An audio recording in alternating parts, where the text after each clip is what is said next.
The mind is the standard of the man. And finally, in your life's blueprint must be a commitment to the eternal principles of beauty, love, and justice.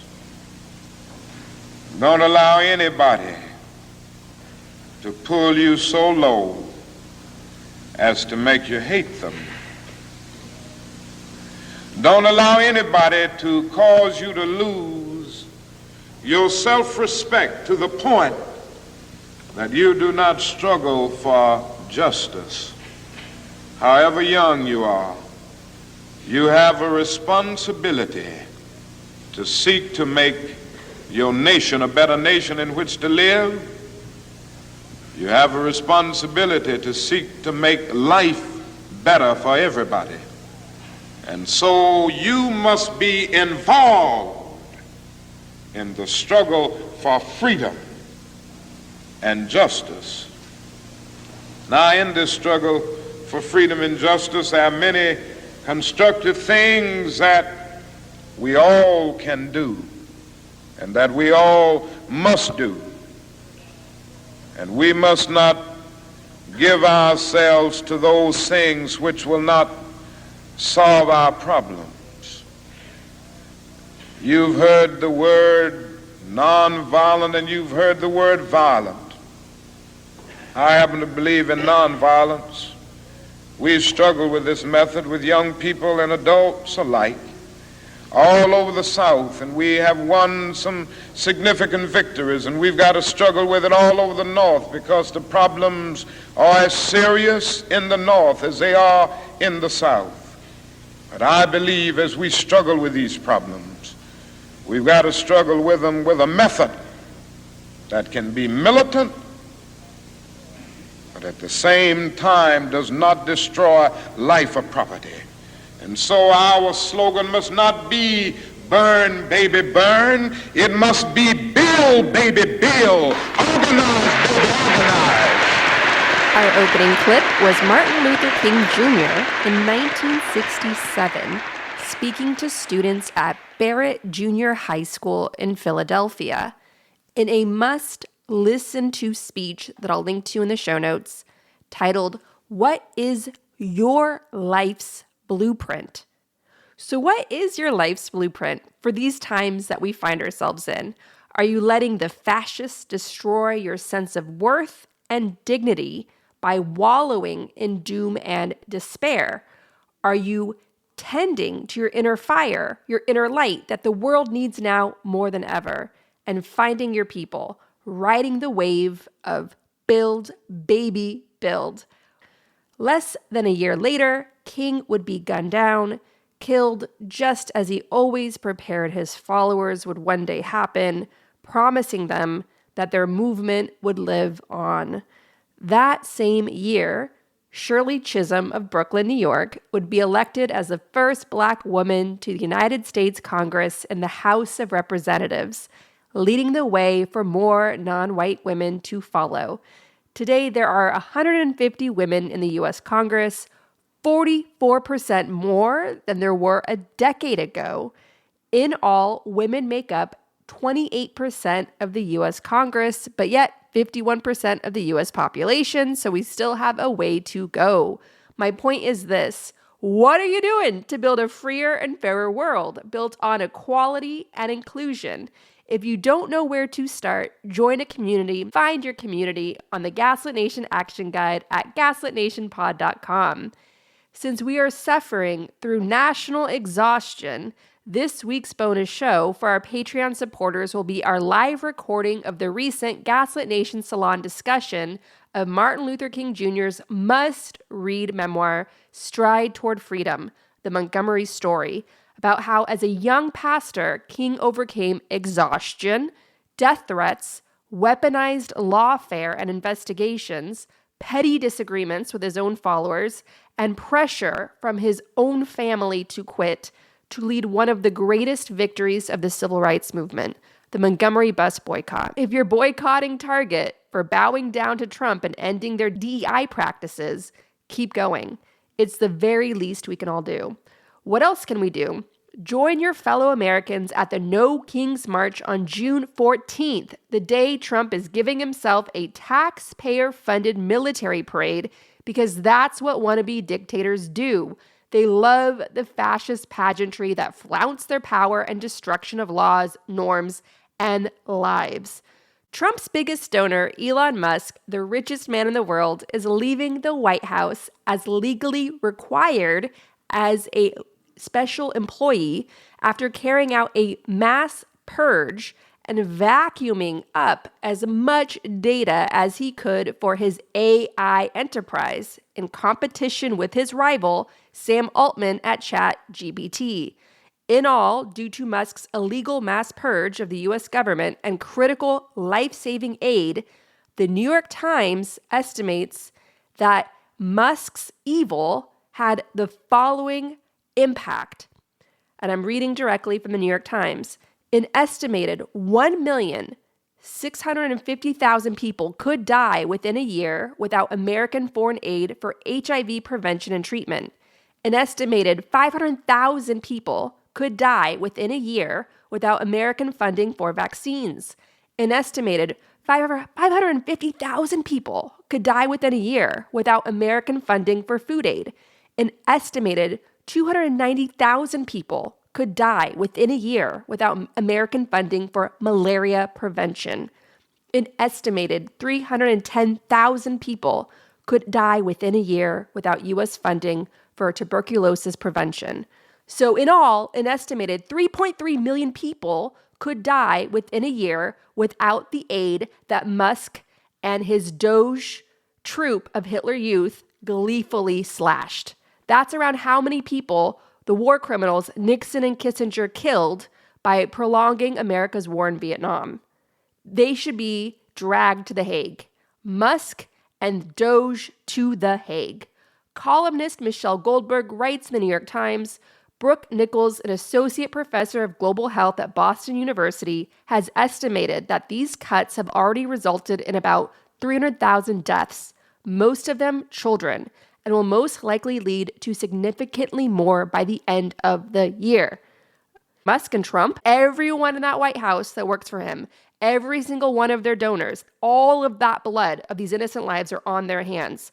These deaths are quickly surpassing the civilians killed by George W. Bush and Dick Cheney, war criminals, in their illegal invasions of Afghanistan and Iraq. This has surpassed Bush-era levels of mass destruction, mass death, and corruption. Musk is the very definition of evil, and every single candidate that takes money from him must be exposed and branded for taking blood money, for having blood on their hands of millions of innocent people. For the rest of his life, the grassroots-powered victory in Wisconsin against Musk trying to buy that Supreme Court election must follow him around election after election that he tries to buy. We, the people, must ensure Musk and Trump's brands remain toxic. That's ultimately what got Musk essentially sidelined on Trump's dystopian game of Apprentice. Trump, the showman, saw that Musk is a loser. Musk wore a big, stupid cheese hat, gave away giant checks on stage, and like a putz, still got humiliated at the voting booth by the people of Wisconsin. That was a big humiliation. It wasn't a close victory, it was a huge victory.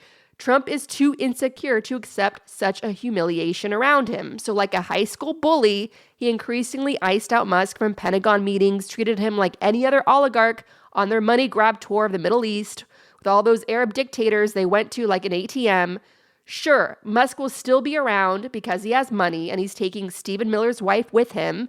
People like to play up the drama between Musk and Stephen Miller, who was rage tweeting, defending their horrible oligarch tax cut bill in Congress against Musk's criticism. But the reality is, these scorpions are stuck in the jar together, fighting, knowing that the American people find them toxic. So all they have is each other and their billions to protect them from democracy and the people. So keep the pressure up, keep shining our light of freedom and democracy in defiance of their hate and ignorance. So what will Musk go off to do now? Well, reports out of Texas show that he's just told the town of Starbase, Texas, that they may lose the right to live in their own homes. That's that town that he purchased. Yes, like the world's worst co-op board president or HOA association president, Musk is now messing with the lives of the people in the town he purchased that mostly work for him, like the Bond villain that he is, exploding failed rocket launches to underline his absolute dysfunction. So keep the pressure up, make these insecure little men fight, and see you at the No Kings March on June 14th. Find one near you. And now, here's the start of our Gaslit Nation Salon Book Club discussion of Martin Luther King Jr.'s life-changing, must-read memoir, Stride Toward Freedom, The Montgomery Story, with a full video available now on Patreon. For our next salon, that will be Monday, 4 p.m. Eastern, as always, and I will see you there. And on Monday, June 16 at 4 p.m., Kira Havens of Citizens Impeachment will join us to talk about their movement for impeachment, the response they're getting from Democrats in Congress, and why impeachment matters, as it's about upholding the U.S. Constitution and refusing to accept lawlessness and unchecked corruption.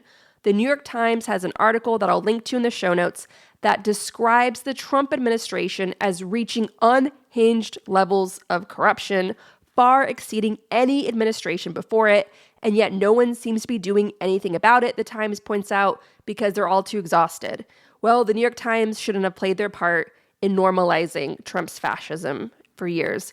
So if you're feeling tired, if you're feeling like I can't do this anymore, I just want to check out, that's exactly how the Black volunteers and leaders of the civil rights movement felt. And it's all described in detail in Stride Toward Freedom. So let's learn from them and move forward. In June, we're reading The Gay Revolution by Lillian Faderman, showing how small groups of people throughout our history fought to make the country safer for all, especially lesbians, ride or die lesbians. So if you know a lesbian, thank them. No, but in all seriousness, this is an extraordinary book showing how small groups of people made a massive difference generation after generation against genocidal rhetoric and violence. It's a big book, The Gay Revolution, so read what you can, read whatever chapter calls to you, and find inspiration in the fact that we all rely on small groups of people doing what they can, where they are, with what they have. That has always been the story of hard-fought progress, and our victory is not inevitable unless we join together and build it. So build, baby, build. What is the blueprint of your life, especially in this moment when the world needs your light? I'm tired of marching. Tired of marching for something that should have been mine at birth. I don't mind saying to you tonight, I don't mind saying to you tonight that I'm tired of the tension surrounding our day. I don't mind saying to you tonight that I'm tired of living every day under the threat of death. I have no martyr complex. I want to live as long as anybody in this building tonight, and sometimes I begin to doubt whether I'm going to make it through. I must confess I'm tired.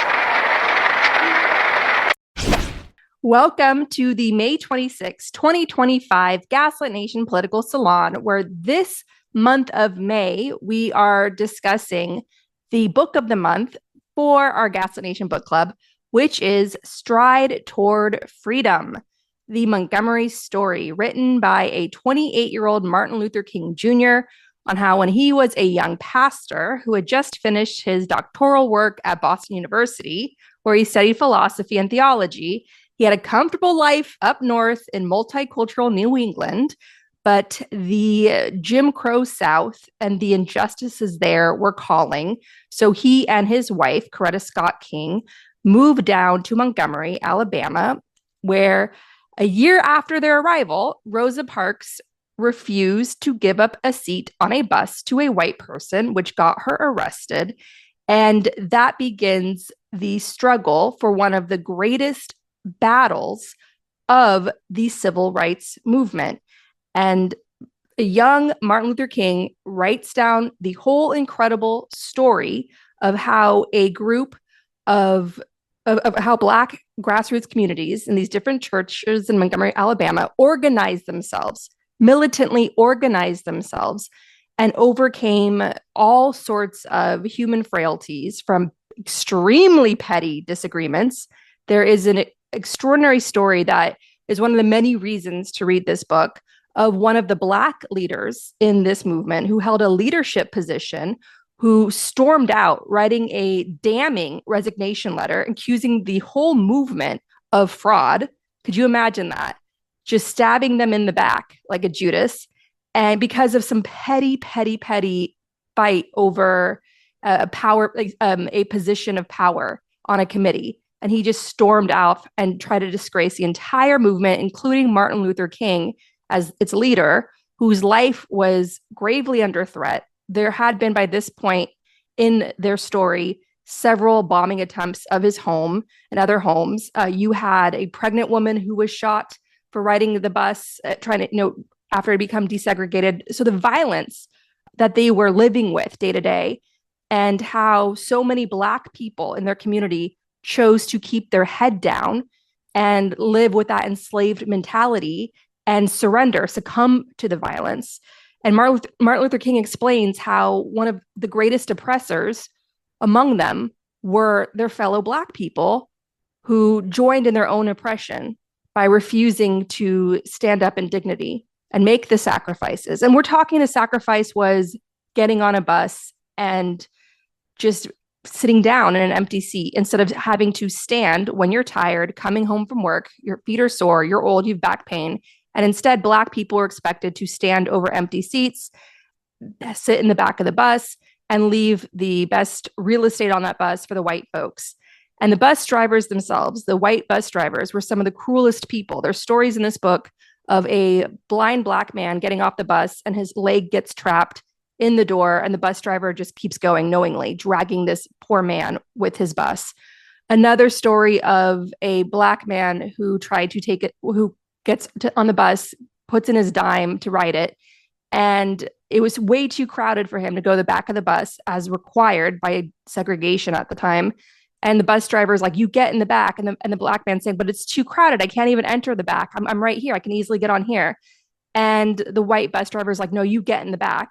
And then the Black man says, well, give me my dime back because I'd rather walk. And he just asks for his dime back. And instead, the police are called and they come and they shoot the Black man for demanding his dime back. That's the horror, like the horror story that they were living with day in and day out. And so Stride Toward Freedom shows the philosophical thinkers, the spiritual leaders like Gandhi, the very practical minutia of organizing, building, self-management skills, self-management tools, how to overcome the burden of petty disagreements among you, how to overcome the burden of your own group being so divided and at each other's throats, especially in this life or death crisis. And also a lot of beautiful stories of the rest of the world rising up and how they were the focus of the global stage. So when the white community, the business community, went to war against them, trying to make their movement illegal, tried to drag them into court for running an illegal business, never mind that it was a grassroots-driven boycott full of volunteers, they tried to strip them of their insurance, of all their various organizations. Lloyd's of London, all the way in the UK, stepped in and offered them insurance. And so and there's a lot of letters of support and money just being thrown at them from around the world. White folks in Montgomery, Alabama would write them letters saying, like, keep going. And this is from a white person. We see you, keep going. But those white folks were very far and few between, and most of them didn't do enough. So you see a lot of the horrible curse, the horrible shadow of the white moderate, those so-called whites that just want to, that Martin Luther King Jr. would later blast from a jail cell in Birmingham, Alabama, in this classic letter that we should also discuss for one of our books of the month. But you see the whites just sort of sitting on the fence and just be like, why can't they just obey the law? This is the law. And just all of the normalization that has mentally enslaved so many people in this community. And I cannot recommend this book enough. Actually, reading it this time around, I decided, like, I'm going to read this every year. May is my birthday month. So I feel like this is just an important spiritual attunement to read, to sort of help you get in alignment with the higher forces we all need to be standing with right now in the battle for the very soul of our country and the world. There's so much normalization going on. Before coming with you today, I was listening to MSNBC, and it just sounded like I couldn't tell the difference between like Fox News Business, CNN, or MSNBC anymore. It's all just a bunch of conservative leaning white men normalizing Trump. He's a businessman. He's a businessman. You don't really hear a lot of the breathless authoritarianism coverage that was happening in the lead up to the 2024 election anymore. That's the normalization has set in. The show I was listening to was Katie Tur, and I know that's sort of the angle she's more and more taking, is just sort of being a mouthpiece for normalization, which is disappointing. But so the stride toward freedom wakes you up. It is caffeine for your soul. And it also makes a lot of the points that we've said here on Gaslit Nation, especially with this election, and Martin Luther King reminds us of this. This is just human nature. Hate has greater vigor. Hate is more exciting. Hate has endless energy. People standing up to hate and saying, I've got to do something about this. It may not be my battle. I may be a privileged white person. It may not be my battle, but I've got to stand up and do something about that. That takes extra energy, and it doesn't come nearly obviously as easily. But you see the hate is just like, there's a lust in the hate directed towards these people. And Martin Luther King and Coretta Scott King, their families on a number of occasions try to intervene to get them out of the South and bring them back up north where they would be safer. And every time their families try to intervene, they're like, we're needed here. We're needed here. And it was beautiful because the way they convinced their parents to be okay with what they were putting themselves in was, you had a lot of leaders across the country, from lawyers, legal experts, financial experts, saying, we've got their back. Don't worry. It's a family affair now. They're okay. They have a whole coalition across this country and around the world protecting them. It's okay. And so if wherever you are in your life right now, however you're feeling about the crisis in our country, the frog in the pot of boiling water of the normalization crisis in our country, however you're feeling about it, if you haven't had a chance to read this book is calling to you. Okay, this book, you need to absorb it. It has so much to say to you right now in this moment that's going to help you wake up to where we are and what to do about it. And not, because a lot of the tiredness and the despair and almost the boredom with how awful everything is, people need to step out of that and realize that we do have the power of creativity. We do have the power to build. And this book shows you how in the most beautiful, compelling way. And the final thing I'll say about it is that Martin Luther King Jr., he was an artist through and through. He's 28 years old, 29 years old, coming out with this book. The way he writes is so incredibly compelling, and the structure of his storytelling, it's a memoir. Like, he's putting you in the scene of the moment, like you're with them in this life or death situation. And that artistry, and some of his greatest lines are in this book. The moral arc of the universe is long and it bends towards justice. Like, some of his greatest lines are in this book. And it just shows you the artistry of his mind. Like, Martin Luther King Jr. was an artist. He was a master storyteller.